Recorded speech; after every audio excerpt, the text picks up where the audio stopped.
जय गुरु जी संगत जी। वीडियो को लाइक कीजिए, चैनल को सब्सक्राइब कीजिए और बेल आइकन को प्रेस कर दीजिए ताकि आपको लेटेस्ट वीडियो की जानकारी अच्छे से मिल सके। जय गुरु जी संगत जी। गुरु जी का अनंतम अनंतम शुक्राना। गुरु जी के श्री चरणों में कोटि कोटि प्रणाम और गुरु जी की प्यारी प्यारी संगत को जय गुरु जी। संगत जी, हम सभी गुरु जी को बहुत बहुत प्यार करते हैं। अपने परम पिता अपने गुरु जी को पाना चाहते हैं हमेशा हमेशा के लिए। परंतु संगत जी, गुरु जी के प्रति जो प्यार हम जगाना चाहते हैं वो प्यार पहले हमें अपनों के प्रति जगाना होगा। हमें वही प्यार वही स्नेह गुरु जी के बनाए हुए बंदों को देना होगा, गुरु जी के बनाए हुए इस संसार को देना होगा। ऐसा क्यों बोल रही हूँ मैं? तो इसका जवाब हम सत्संग के अंत में कहानी के माध्यम से समझेंगे। आज के सत्संग भी बहुत खास है, बहुत महत्वपूर्ण है। आप सभी सत्संग अंत तक सुने और पूरा सुने। और संगत जी, हम सभी सत्संग सुने उससे पहले आप सभी से रिक्वेस्ट है कि आप सभी अपना सत्संग सुंदर लिखावट में हिंदी में ईमेल आईडी और व्हाट्सएप पर शेयर कर सकते हैं, और अगर आप चाहें तो ईमेल आईडी और व्हाट्सएप पर टाइप भी कर सकते हैं। तो चलिए संगत जी, सत्संग शुरू करते हैं। आज का पहला सत्संग हम अगस्त बिंजू अंकल का सुनेंगे जो मुंबई डोंबिवली से हैं, और अंकल का हम पहले भी एक सत्संग शेयर कर चुके हैं। जय गुरु जी। ओम नमः शिवाय। शिव जी सदा सहाय। ओम नमः शिवाय। गुरु जी सदा सहाय। संगत जी, मैंने पहले भी अपने सत्संग में लिखा था कि मुझे अक्टूबर 2022 से थ्रोट कैंसर है। रेडिएशंस की वजह से मेरे गले में ऑपरेशन से होल करके रेस्पिरेशन के लिए ट्यूब डाली हुई है। संगत जी, शनिवार 25 नवंबर की रात को प्यारे गुरुजी का यूट्यूब पर मैसेज आया कि शुक्राना करके सत्संग शेयर कर पुत्र। इसलिए गुरुजी की आज्ञा से अपना दूसरा सत्संग व्हाट्सएप पर शेयर कर रहा हूँ। संगत जी, मैं बोल नहीं सकता हूँ, इसलिए सत्संग लिखकर आपको शेयर कर रहा हूँ। मुझ पर और मेरे परिवार पर गुरुजी की असीम कृपा रही है। संगत जी, अक्टूबर 2023 के तीसरे सप्ताह में हमें दिल्ली छतरपुर गुरुजी के बड़े मंदिर और एक पारिवारिक कार्यक्रम में सम्मिलित होने उदयपुर जाना था। रिजर्वेशन करवाया था, लेकिन संगत जी, अक्टूबर 2023 के पहले सप्ताह में एक तितली यानी कि बटरफ्लाई सुबह आई, हमारे आसपास 2 चक्कर लगाए। पहले वह सोफे पर फिर जमीन पर काफी देर तक बैठी रही और अचानक उसकी हलचल बंद हो गई। उसी दिन से हमारे बेटे की तबीयत बहुत खराब हो गई। उसे तेज बुखार आया और पेट में दर्द होने लगा। उसने दवाइयाँ खाई लेकिन बिल्कुल भी फर्क नहीं पड़ रहा था। संगत जी, यहाँ तक कि हमारे बेटे को हॉस्पिटल में एडमिट करने की नौबत आ गई थी। हम घबरा गए और गुरुजी का मंत्र जाप किया। फिर गुरुजी का पॉकेट स्वरूप बेटे के तकिए के नीचे रखा और गुरुजी का मंत्र जाप चालू रखा। संगत जी, सत्संग में सुना था कि गुरुजी अपनी संगत का कष्ट अपने ऊपर ले लेते हैं। जी हाँ संगत जी, बटरफ्लाई के रूप में गुरुजी ने हमारे कष्ट ले लिए थे। गुरुजी की ब्लेसिंग्स मिली और हमारे बेटे की तबीयत बिल्कुल ठीक हो गई। जय गुरुजी। शुक्राना गुरुजी। संगत जी, गुरुजी की असीम कृपा से हम दिल्ली छतरपुर गुरुजी की ब्लेसिंग्स लेने बड़े मंदिर और पारिवारिक कार्यक्रम में सही समय पर सम्मिलित होने में सफल हो सके। जय गुरुजी। अनंतम शुक्राना गुरुजी। ओम नमः शिवाय। शिव जी सदा सहाय। ओम नमः शिवाय। गुरु जी सदा सहाय। संगत जी, अगला सत्संग भी हम एक आंटी का सुनेंगे और वे भी अपना नाम गुप्त रखना चाहती हैं। जय गुरु जी। शुक्राना गुरु जी। गुरु जी काफी दिनों से अपना सत्संग शेयर करने का बोल रहे थे, तो आज मैं अपना पहला सत्संग आप लोगों के साथ शेयर कर रही हूँ। ओम नमः शिवाय। शिव जी सदा सहाय। ओम नमः शिवाय। गुरु जी सदा सहाय। संगत जी, मैं गुरु जी से 2020 से जुड़ी हूँ, पर बहुत स्ट्रॉन्ग फीलिंग है मुझे कि गुरु जी की ब्लेसिंग्स मुझ पे पिछले जन्म से हैं, क्योंकि बचपन से लेके आज तक काम बनते आए हैं। जिसकी कोई उम्मीद नहीं भी होती थी,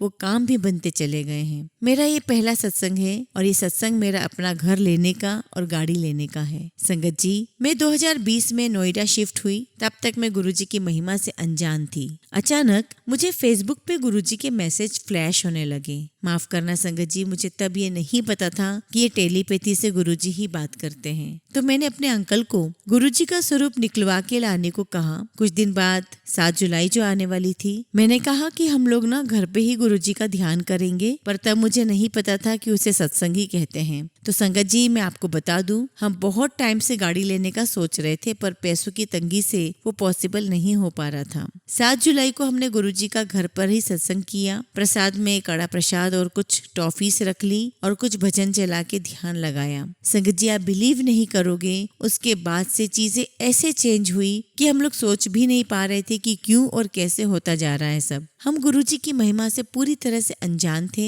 अचानक मैंने अपने अंकल जी से बोला कि हम नोएडा तो आ ही चुके हैं, क्यों ना थोड़ी दूर आपकी मौसी जी का जो घर है वो जो रेंट पे देते हैं गाजियाबाद में, हम वहाँ शिफ्ट हो जाएं। और संगत जी हम एक ही हफ्ते में वहाँ शिफ्ट हो गए। संगत जी मैं आपको क्या बताऊं, गुरुजी की कितनी मेहर थी हम पर। गुरुजी की कृपा से 1 साल में ही हमने गाड़ी ली, दूसरे साल में हमने उनकी मौसी जी वाला घर खरीद लिया। जय गुरुजी, शुक्राना गुरुजी। और संगत जी जब हमने गाड़ी ली तब हमें ये एहसास हो गया था कि ये सब गुरुजी की ही महिमा है। आप यकीन नहीं करोगे कि सब इतना अच्छा होता चला गया जो हम सोच भी नहीं सकते थे। हर पल शुक्राना गुरुजी, आपकी मेहर, आपकी बख्शीश का लख लख शुक्राना। संगत जी अब मैं अपने सत्संग को यहीं विराम दूंगी और गुरुजी की आज्ञा से बहुत जल्दी ही अपना अगला सत्संग शेयर करूंगी। जय गुरुजी, शुक्राना गुरुजी। संगत जी अगला सत्संग हम दिल्ली से सिमरन आंटी का सुनेंगे। जय गुरुजी, सारी संगत को जय गुरुजी। ये मेरा पहला सत्संग है संगत जी। सत्संग कहते हुए मुझसे अगर कुछ भी गलती हो जाए तो माफ करिएगा। ओम नमः शिवाय, शिवजी सदा सहाय। ओम नमः शिवाय, गुरुजी सदा सहाय। संगत जी मैं एक मामूली सी लड़की हूँ जिसे गुरुजी महाराज की कृपा ने मूल्यवान बनाया है। मेरे जीवन की अनगिनत परेशानियाँ मेरे गुरुपा ने ही दूर की है।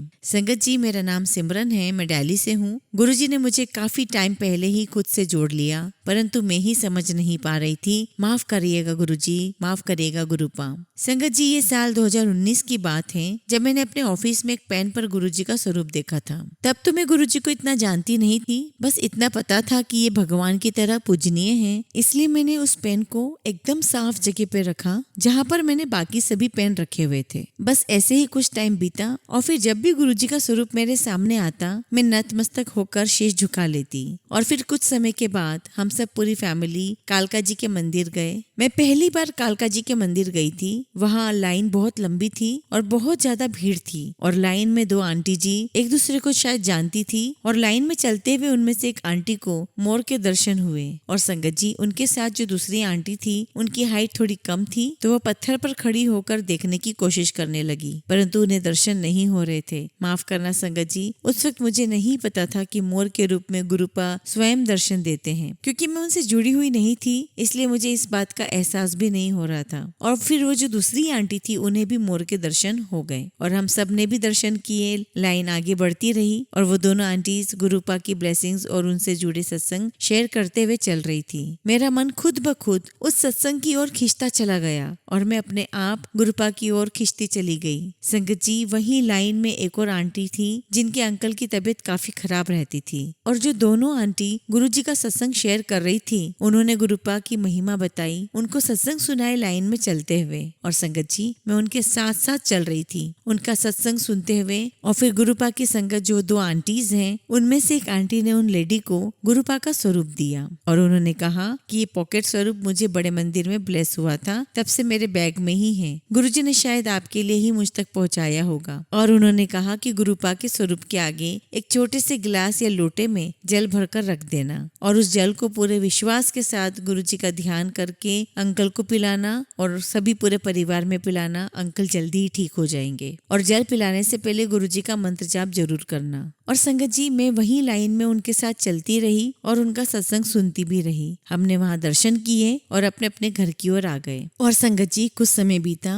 और वही पेन जिस पर गुरुजी का स्वरूप था जो मैंने अपने ऑफिस में रखा हुआ था, मैं रोज गुरुपा के आगे नतमस्तक होती, उनके आगे शीश झुकाती। पर संगत जी तब भी मैं उस समय गुरुजी से जुड़ी हुई नहीं थी। बस संगत जी ऐसे समय बीतता चला गया और मेरे ऑफिस के एक मैनेजर ने मुझे बताया कि यहाँ से थोड़ी दूर पर ही सत्संग हो रहा है, तुझे वहाँ जाना चाहिए और समोसा प्रसाद मिलेगा। और संगत जी मैं चाय और समोसे के लालच में सत्संग में पहुँच गई। संगत जी मुझे माफ करना, उस वक्त मैं बिल्कुल भी गुरुजी से अनजान थी। संगत जी मुझे सत्संग में जल प्रसाद मिला, मैंने थोड़ा पिया और प्रसाद बचा दिया। तब मुझे एक सेवादार ने मुझे आकर के कहा कि जल प्रसाद पूरा खत्म करना है। उस वक्त संगत जी मैं नहीं जानती थी कि गुरुजी का प्रसाद हमें पूरा खत्म करना होता है। माफ करना गुरुपा। और ये सत्संग भी आज मैं अपने गुरुपा के सामने बैठ बैठकर ही शेयर कर रही हूँ, उनकी मर्जी से ही सुना रही हूँ। मुझे नहीं पता था ये सत्संग इतना लंबा हो जाएगा, पर जैसे गुरुपा की इच्छा। मैंने सत्संग में चाय प्रसाद, समोसा प्रसाद भी खत्म किया। मैंने वहाँ दरबार में गुरुजी के दर्शन किए। वहाँ इतनी अच्छी फ्रेग्रेंस थी संगत जी कि मैं पहली बार ये सब देख रही थी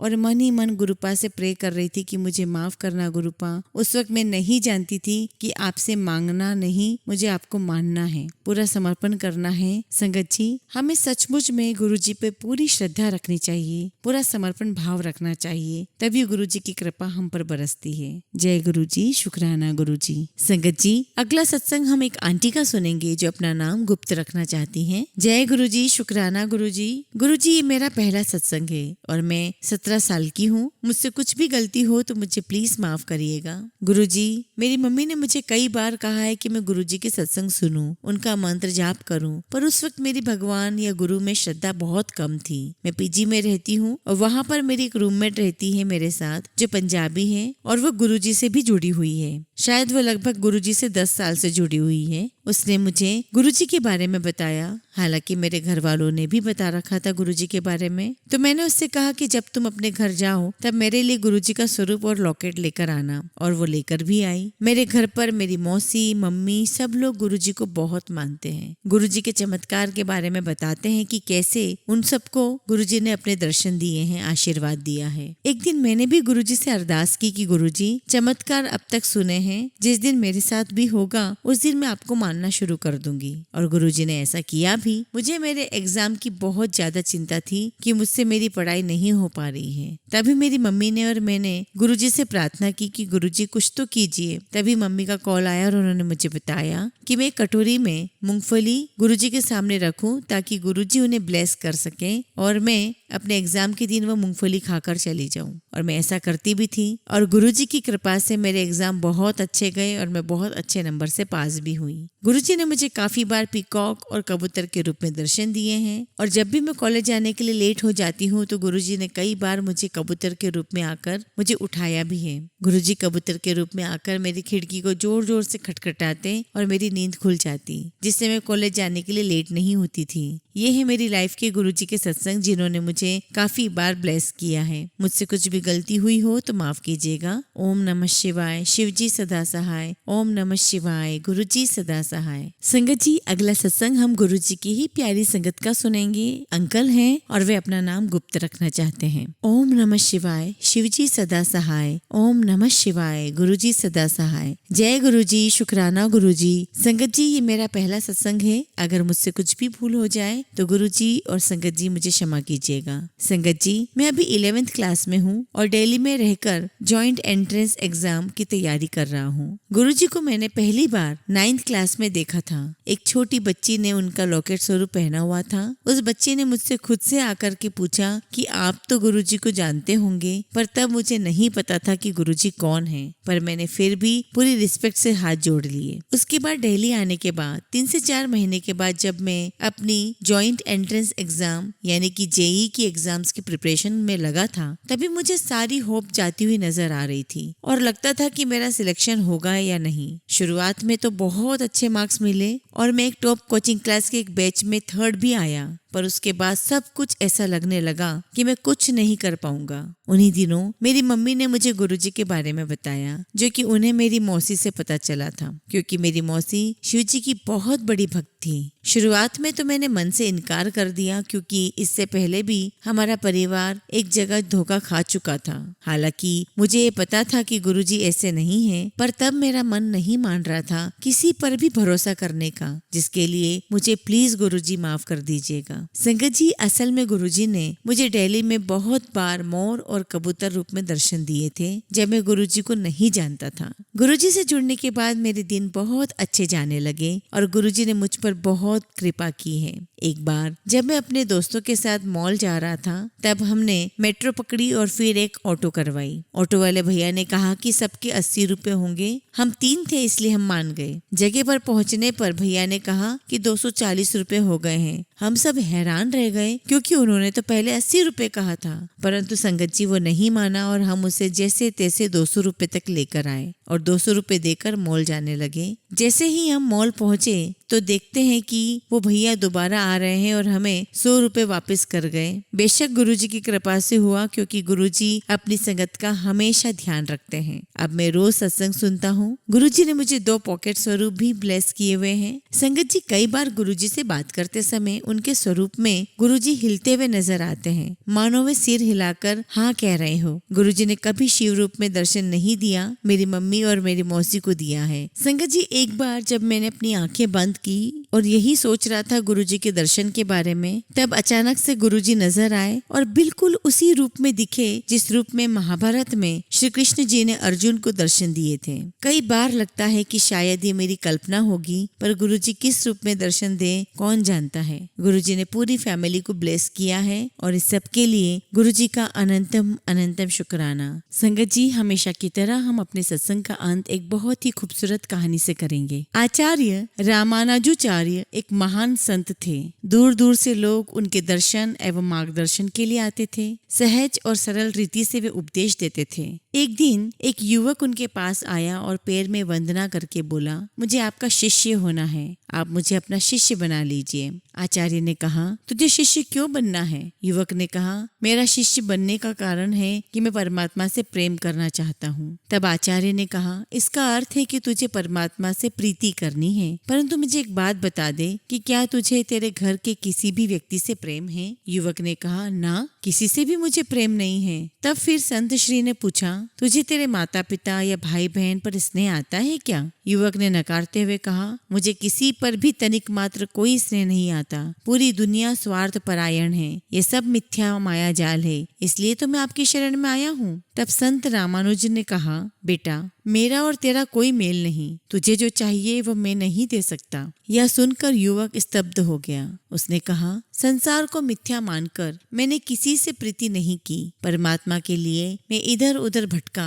सब कहते थे कि परमात्मा के साथ प्रीति जोड़ना हो तो संत रामानुज के पास जा, पर आप तो इनकार कर रहे हैं। आचार्य ने कहा, यदि तुझे तेरे परिवार से प्रेम होता, जिंदगी में तूने तेरे निकट के लोगों में से किसी से भी स्नेह किया होता, तो मैं उसे विशाल स्वरूप दे सकता था। थोड़ा भी प्रेम भाव होता तो मैं उसे ही विशाल बना के परमात्मा के चरणों तक पहुंचा सकता था। छोटे से बीज में से विशाल वट वृक्ष बनता है, परंतु बीज तो होना चाहिए जो पत्थर जैसा कठोर एवं शुष्क हो। उसमें से प्रेम का झरना कैसे बहा सकता हूँ? यदि बीज ही नहीं है तो वट वृक्ष कहाँ से बना सकता हूँ? तूने किसी से प्रेम किया ही नहीं तो तेरे भीतर परमात्मा के प्रति प्रेम की गंगा कैसे बहा सकता हूँ? कहानी का सार यह है संगत जी कि अगर जिसने अपने निकट के भाई बंधुओं अपनों से प्रेम नहीं किया है, उसे ईश्वर से प्रेम भाव नहीं हो सकता, क्योंकि यदि हृदय में प्रेम होगा ही नहीं तो ईश्वर तो क्या, इस संसार में किसी से लगाव हो ही नहीं सकता। अगर हम अपने गुरुजी के बनाए हुए बंदों से प्रेम नहीं कर सकते तो गुरुजी से कैसे कर पाएंगे? इसलिए संगत जी, हमें पूर्ण रूप से अपने आसपास अपने सभी से प्रेम करना है, अपने अपनों से प्रेम करना है, हर उस मनुष्य से प्रेम करना है जिसे गुरुजी ने बनाया है, जिसे ईश्वर ने बनाया है। जय गुरुजी, शुक्राना गुरुजी।